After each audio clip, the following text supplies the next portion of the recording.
Cordelia's POV. Tumagal kami ng 5 araw dito sa Cebu. Wala naman akong ginawang trabaho dahil ako ang tinrabaho ng asukal di papa ko. Kaya hanggang ngayon ay masakit pa rin ang katawan ko. Babalik na tayo sa Maynila, hindi malang tayo namasyal. Sa loob na 5 araw ay ikaw lang tong labas ng labas. Tapos ako naman itong pagod na pagod. Sabi ko sa kanya, gusto mo bang lumabas? Malambing na tanong niya sa akin. Sa tingin mo, makakalbas ba ako? Nakakahiya kung paika-ika ako maglakad sa labas. Sabi ko sa kanya, sorry baby, pero pwede naman kitang buhatin. Bulong niya sa tenga ko sabay yakap sa akin. Pareho kaming walang saplot sa katawan. Paano ba naman, aalis na lang ay hihirit pa? Baliw, sabi ko sa kanya. Pero tumawa lang siya. Sinulit talaga ng lalaki ito ang lahat ng pahinga na meron siya. Ako lang talagang naging kawawa dahil sakit lang ng katawan ang natanggap ko. Mabuti sana kung may bonus naman ako eh. Kahit siguro ipaligo ko ng panghaplos ng oil ay wala pa ring effect sa akin. Alam mo, asukal di papa, pakalmahin mo yan. Maawa ka na sa akin, pagod na talaga ako. Sabi ko sa kanya dahil nararamdaman ko na naman siya mula sa likuran ko. Bakit kasi ang hot mo? Pabulong na tanong niya sa akin. Alam mo ikaw lang ang naman ang nagsasabi niyan. Saka wala ka kasing choice, kaya puring-puri ako sa'yo, sabi ko sa kanya. Gusto mo ba patunayan ko? Tanong niya sa akin at alam ko na naman ang ibig niyang sabihin. Stop it. Utang na loob, okay na. Hot na ako, sexy na ako at masarap na ako.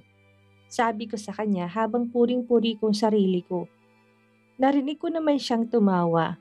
Alam ko na natutuwa na naman siya sa akin. Wala na akong balak na kontrahin siya dahil baka ano pang gawin niya sa akin. Mahirap pa naman siyang biruin dahil tinutotoo niya. Napakahilig pa naman niya at bumibigay naman ako dahil marupok ako. Kaunting kindat lang kasi bumubukakan na ako sa harapan niya. Utu-utu ako kapag sinasabi niya na spread your legs. Sobrang kahinaan ko pa naman ang pagkindat at pagkagatlabi niya. Buwisit dahil para siyang pinaglihian ko. Gwapo-gwapo talaga ako sa kanya. Nanggigigil din ako sa kanya, kaya puro siya kagat sa balikat. May mga kalmot pa sa likod. Let's take a shower now, sabay na tayo. Sabi niya't bumangon siya. Confident siyang naglakad na nakahubad sa harap ko. Sa ganda ba naman ng katawan niya, kahit sino maglalaway, lalo na sa mga pandesal niya, na kulang na lang ay peanut butter. Ito nang bubungad sa akin tuwing umaga. Tingin pa lang ay busog na ako. Mauna ka na lang. Wala akong tiwala sa gusto mo na sabay tayo. Sabi ko sa kanya. Believe me, maliligo lang tayo. Nakangisi na sabi niya sa akin. Maliligo lang? Pag-uulit ko sa sinabi niya, tinatarayan ko siya. Promise po, basta wag mo akong akitin. Sabi niya sa akin. Sige na nga, pagpayag ko. Pinuhat niya ako papunta sa banyo at sabay nga kaming naligo.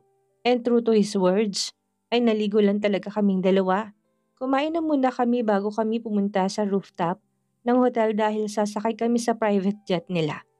Kaya pala nakarating ako ng Cebu na hindi nagigising. Ang kulang talaga niya. Habang ako'y tinatawag ng lahat ng pwede kong tawagin, natatakot kasi ako tapos nag-overthink pa ako. Baka kasi biglang mag-crash. Paano na ako? Paano na kami na anak ko? Diyos ko po, mahal ko pang buhay ko. At magkakaanak pa ako ng marami. Are you okay? Tanong niya sa akin. I'm not okay. Mabilis na sagot ko sa kanya. Why? What's the problem? Sunod-sunod na tanong niya sa akin. Baka mahulog tayo dito. Relax ka lang po. Makakarating tayo ng safe sa Maynila. Hindi kita hayaan na ma-fall kasi dapat sa akin ka lang. Sabi niya sa akin at kumindat na naman siya. Kaya uminit na naman ang buo kong mukha. May gusto kang sabihin sa akin? O baka may aaminin ka? Sabihin mo na bago mahuli ang lahat? Sabi ko sa kanya. You're so funny. Natatawang sabi niya. Baka lang naman meron. Pabulong-bulong na sabi ko. Alagaan mo si baby. Sabi niya sa akin. Kahit hindi mo sabihin, gagawin ko talaga. Baka gusto mo pati ikaw alagaan ko. Pabiro na sabi ko sa kanya. Kung gusto mo naman, why not? Sabi niya sa akin habang malawak ang ngiti sa labi. Wag na. Malaki ka na. Baka mamaya tumaba ka pa kapag naging under ka lang sa alagang Cordelia. Natatawa na biro ko sa kanya pero tumawa lang siya. At sa wakas ay nakarating kami ng safe sa Manila. Pagdating namin sa kondo niya ay nagpahinga na kagad kami dahil inaantok na ako. May pasok pa naman kami sa office dahil Lunes na naman. Kinabukasan ay late na ako nagising pero no problem. Dahil sa invento ko, rules na 10 a.m. na ako papasok. Saka alam na niya na may morning sickness ako. Nauna na siyang pumasok kaysa sa akin. Pagdating ko sa office ay naningkit kagad ang mga mata ko sa tanawin na bumungad sa akin. May isang maharot na babae na dumating dito sa office niya at talagang kinulang sa tela. At sinamaan ko ng tingin na lalaking natutuwa dahil may dalawang bundok sa harapan niya. Akala niya siguro hindi ko siya nahuli na nakatingin doon. Nalungkot tuloy ako dahil mas malaki yung kokomelo niya kaysa sa akin. Good morning. Walang kabuhay-buhay na bati ko sa kanya. Good morning, Mrs. Bakit Mrs.? May asawa na ba siya? Parang ang bata pa niya. Tanong ng pakialamerang babae. Bakit? Bawal ba mag-asawang 23 years old na? Ikaw, ilang taon ka na ba? Tanong ko sa kanya. 30. Mabilis na sagot niya sa akin. Ay, matanda ka na pala. Nakangising sabi ko sa kanya. Hindi pa ako matanda. Hindi nagkakalayong edad namin ni Gabriel. Nakangiti pa na sabi niya habang nakatingin kay Gabriel. So, ikaw palang asukal di mama ko. Tanong ko sa kanya. Asukal di mama? Nagtatakang tanong niya sa akin. Kasi si sir ang asukal di papa ko. Asukal di baby niya ako. Kaya naman ikaw ang asukal di mama ko. Para isang pamilya na tayo. Nakangiting sagot ko sa kanya. Narinig ko naman na umubo si Gabriel. Kaya naman ngumiti ako sa kanya. Halatang kabado siya ngayon. Anong pangalan mo? Tanong niya sa akin. Cordelia po. Magalang na sagot ko sa kanya para ipamukha na matanda na siya kaysa sa akin. Mag-usap tayo mamaya, sabi niya sa akin. Ay, hindi ako pwede. May workout ako. Magpapapawis kami ng asawa ko. Susunduin kasi ako ng maaga mamaya. Excuse me po, delivery po para kay Miss Cordelia. Nagulat ako dahil may lalaking nagsalita sa likuran ko. Throw it. Tiimbagang nautos ni Gabriel kay kuyang nagda-deliver. Hindi po pwedeng itatapon mo, ikaw ang itatapon ko palabas sa kumpanya ko. Seryosong sabi ni Asukal di Papa ko. Kuya, kanino galing tong bulaklak? Pabulong na tanong ko sa kanya. Marcos po, sagot niya sa akin. Pasabi kay Marcos na, Cordelia, dumadagundong ang malakas na boses ng Asukal di Papa ko. Kalma, yung edad mo, nadadagdagan kapag sumisigaw ka, sabi ko kay Asukal di Papa ko. Kasi naman dumadagundong talaga ang boses niya. Throw it, utos niya ulit sa rider. Okay sir, sagot nito at halatang natakot na kay Asukal di Papa ko. Come here, tawag niya kay kuyang rider kaya mabilis naman tong lumapit sa kanya. Here, aniya sabay abot ng pera kay kuya. Naku sir, ang laki po nito. Next time, itapon mo ng lahat ng mga bulaklak na ibibigay niya kay Cordelia. Lantaran naman siya kung makautos kay kuya. Na para bang wala bang ibang taong nandito ngayon. Noted sir, salamat po dito. Sabi naman ni kuya at mabilis na lumabas sa office ni sir. Who's Marcos? Tanong niya sa akin. Asawa ko, mabilis na sagot ko sa kanya. Shit, kapag tinatanong kita, sagutin mo ng maayos. Stress na naman ang gwapo niya mukha. Asukal di mama, pakalmahin mo nga tong si Asukal di papa ko. Nagagalit na naman eh. Nakangising sabi ko sa babae na nakatulala na lang sa amin ngayon. Mga baliw! Sabi niya bago lumabas. Grabe naman siya, pero bahala na siya sa buhay niya. Ayaw niya yata maging asukal di mama ko. Mabuti nga sa kanya dahil madamot ako. Uulitin ko, sino si Marcus? Tanong niya sa akin habang nakakunot ang noo niya.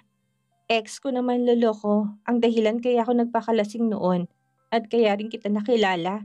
Sagot ko sa kanya, bakit kanya pinapadalhan ng bulaklak? Tanong niya sa akin. Gusto niya kasi magkabalikan.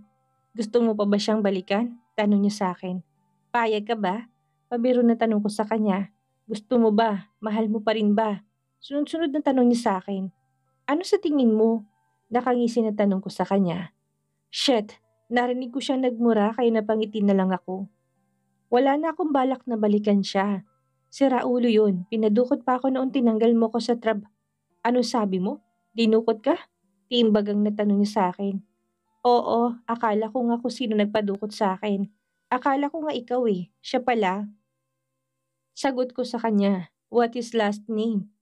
Tanong niya sa akin. Hayaan mo na siya. Titigil rin yun. Huwag na natin siyang pag-usapan. Sabi ko sa kanya at inayos ko mga papers na nasa taas ng table ko. Bakit ayaw mong pag-usapan? Dahil tapos na kami, sagot ko sa kanya. O dahil mahal mo pa? Bakit mo ba pinipilit? Wala na ako nararamdaman sa kanya. Isa siya sa mga maling desisyon ko sa buhay ko. At puppy love lang yun. Naiinis na sabi ko dahil kulang na lang itulak na niya ako pabalik kay Marcus. Baka kasi, ano ba talagang gusto mo? Gusto mo ba na siya ang maging tatay ng anak mo? Galit na tanong ko sa kanya. Heck no, mabilis na sagot niya sa akin. Ewan ko sa'yo, ikaw nga itong may bisita pang babae na may malaking pakwan. Akala mo siguro hindi kita nakitang nakatingin sa mga pakwan niya, sabi ko sa kanya. Hindi ako tumingin, sagot niya sa akin. Nahuli kita, nakita ko, sabi ko sa kanya. Hindi ako pwedeng pumikit habang kausap ko siya, depensa pa niya. Hindi ka talaga pipikit lalo na't gusto mo nang nasa harapan mo, sabi ko sa kanya at mabilis akong lumabas sa office niya. Kinuha ko na lang ang mga papers na galing sa marketing department. Kailangan niya kasing basahin ang mga reports. Natagalan pa ako dahil nakipagtsismisan pa ako sa mga kaibigan ko. Dito na rin kasi nagtatrabaho si Lara at Mandy. Miss Geronimo, back to work. Kanina ko pa hinihintay ang mga yan. And the two of you. Subukan mo, sabi ko sa kanya. What? What are you? Subukan mo silang tanggalin, mag-resign ako. Ako lang naman na nangungulit sa kanila, sabi ko sa kanya. Ano bang sinasabi mo? Hindi ko naman sila tatanggalin sa trabaho. Ano, tatayo na lang ba kayo dyan? Back to work! Galit na sabi niya at nauna pa siyang umalis. Bye mga be, usap na lang tayo later. Paalam ko sa kanila. Wag na, sa video call na lang tayo magsesmesan. Baka kasi matanggal pa kami sa trabaho. Natatawang sabi ni Mandy. Sige, sige, natatawa rin na sabi ko sa kanya. Nagpaalam na ako at bumalik na sa itaas dahil baka bigla na lang akong bugahan ng apoy ng asukal di papa ko. Pagdating ko sa office niya wala na siya. Saan naman kaya pumunta ang lalaking yun? Kaysa hanapin siya ay nagtrabaho na lang ako. Bakit ba kasi ako mag-aalala sa kanya? Matanda na siya at kaya na niya sarili niya. Biglang bumukas ang pinto at may pumasok ni isang babae. Hi, nandito ba si Gabriel? Mahinhin na tanong niya sa akin. Lumabas po siya, sagot ko sa kanya. Kalalabas lang ba niya? Hindi po ako sure kasi kapapasok ko lang din po dito. Gusto niyo po ba tawagan ko siya? Tanong ko sa kanya. Wag na, hintayin ko na lang siya. By the way, I'm Michelle, Gabriel's best friend. Pakilala niya sa akin. Ako naman po si Cordelia, sekretary po niya. Pakilala ko naman sa kanya. Ang ganda niya at parang nakakatakot na tarayan dahil parang anghel ang mukha niya. Pero ang ganito kagandang babae ay best friend lang niya? Hindi ba niya girlfriend? Bagay na bagay pa naman silang dalawa. Nakaka-insecure ang kagandahan niya. May gusto po ba kayo? Water, juice, or coffee po? Tanong ko sa kanya. I'm good. Go lang. Mag-work ka lang dyan. Okay lang ako dito. Nakangiting sabi niya sa akin. Okay po, sagot ko sa kanya. Asukal di papa, where are you? May bisita ka dito. Text ko sa kanya. Para kasing nakakahiya kung maghihintay na matagal si Michelle. Baka kasi hindi na bumalik dito sa office ang siraulong yun. Biglang bumukas ang pinto at pumasok si Gabriel. Pai, nakauwi ka na. Nakangiting sabi ni Gabriel sa babae. Ano raw, Pai? Like sweetie pie? My gosh, bakit parang nasasaktan ako? Ang ganda kasi ng ngiti ng asukal di papa kay Michelle. Bakit parang pakaramdam ko may feelings sila sa isa't isa? Ayaw lang nilang aminin dahil baka masira ang friendship nila. Order as food. Utos sa akin ni Gabriel. Okay po, sagot ko sa kanya at hindi ako tumingin sa kanya. Sa Griffin's Diner na lang ako bumili Dahil doon naman ang gusto niya palagi. Nang makapag-order na ako, nagpaalam na ako sa lalabas dahil sa cafeteria ako kakain. Saan ka pupunta? Tanong sa akin ni Gabriel. Sa cafeteria po. Sagot ko sa kanya. Nangako po kasi ako sa mga kaibigan ko. Nasabay kaming kakain ng lunch. Sagot ko sa kanya kahit na wala naman talaga kaming usapan. Sa amin ka na sumabay. Sabi pa niya. Naku, okay lang po. Sagot ko sa kanya at mabilis akong lumabas. Ngayon lang ako tinablan ng hiya kaya ayaw ko naman naguluhin sila. Ngayon ko naramdaman ang layo ng agwat namin. Sa edad at sa buhay na meron sila. Wala talaga akong panalo. Para lang akong langgam na anytime ay pwedeng maapakan at madurog. Dahil sa matigas ng ulo ko, kaya naman hindi talaga ako sumabay sa kanilang kumain. Sumabay ako sa mga kaibigan ko. Para naman hindi niya malamang nagsisinungaling lang ako sa kanya. Pagkatapos kong kumain, ay bumalik na ako sa trabaho ko. Hanggang ngayon nandito pa rin si Michelle. Wala yata siyang balak na umuwi. 4:00 na pero nandito pa rin siya at naging outcast ako. Dahil ibang dialect ang ginagamit nila habang nag-uusap sila. Kinuha kong phone ko para i-text si Asukal di Papa ko. Mi, sa bahay ako uuwi. Asukal di Papa. Why? Miss ko na sila nanay. Iyahatid kita. Wag na, kaya ko na sarili ko. Galit ka ba? Kanina ka pa kasi tahimik at seryoso. Okay lang ako, pwede na ba akong umuwi? Tanong ko sa kanya. Sige, ingat kayo ni baby. Hindi na ako nag-reply, pinayos ko ng bag ko. Pagkatapos ay nagpaalam na ako sa kanya na uuwi na ako. Sumabay ka na sa amin, Michelle, sabi niya sa akin. Oo nga, Cordelia, para hindi ka na mag-commute. Nakangiti sabi niya sa akin. Naku, sanay naman po ako mag-commute at may pupuntahan po pa kasi ako. Sagot niya sa kanya.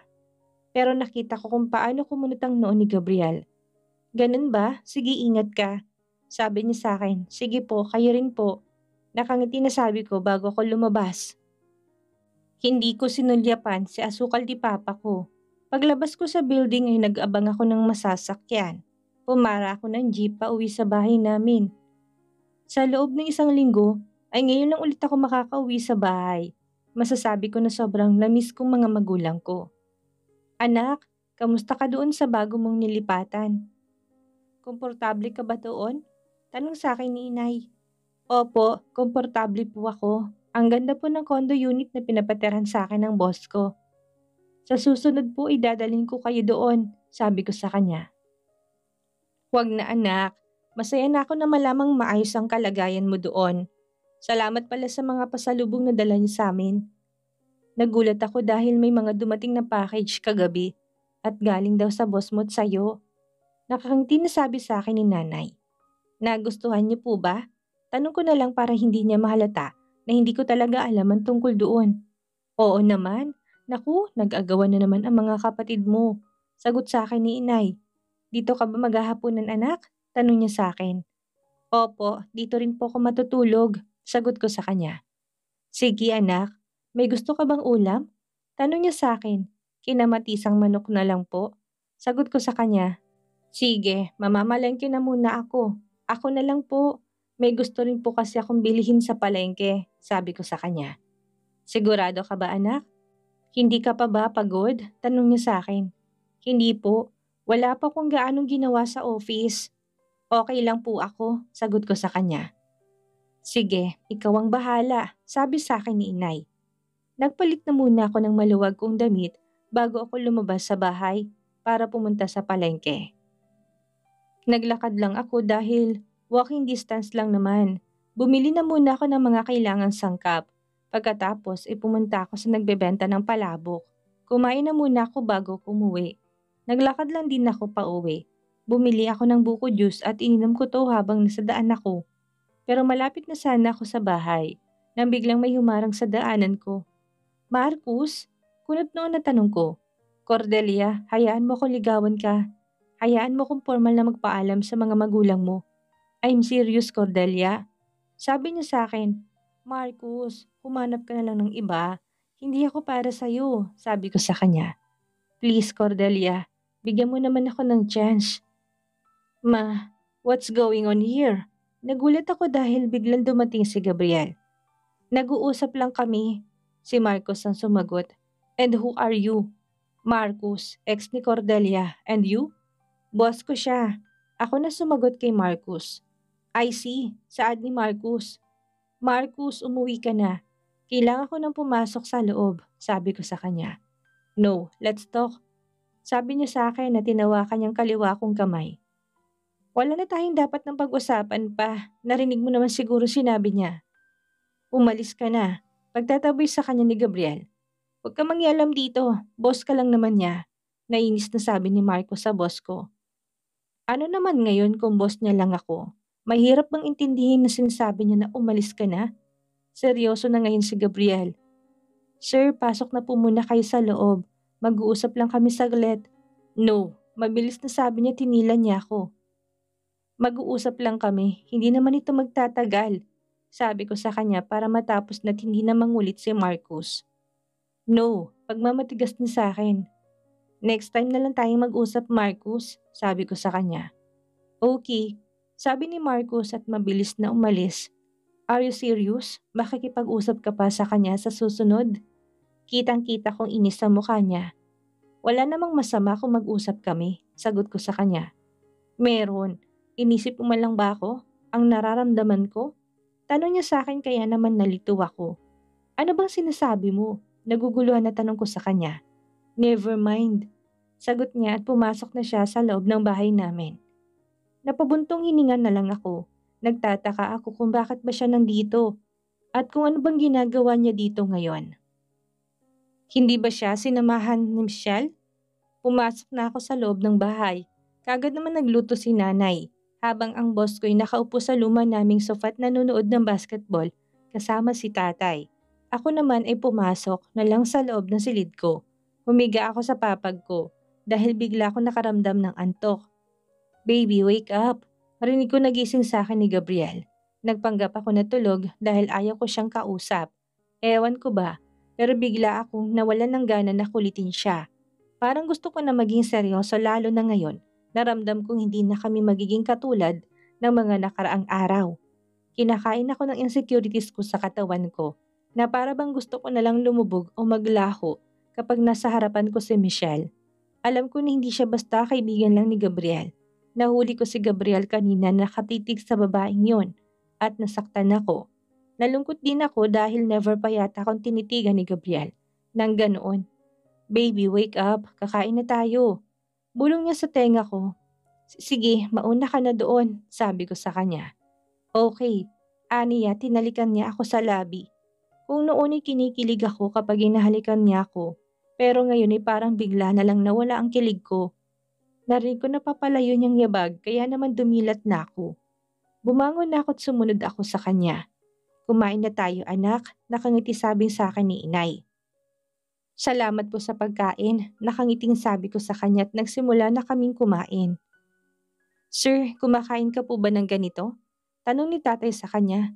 Opo, hindi naman po ako mapili sa pagkain. Mabuti naman kung ganun. Natutuwa na sabi ni tatay.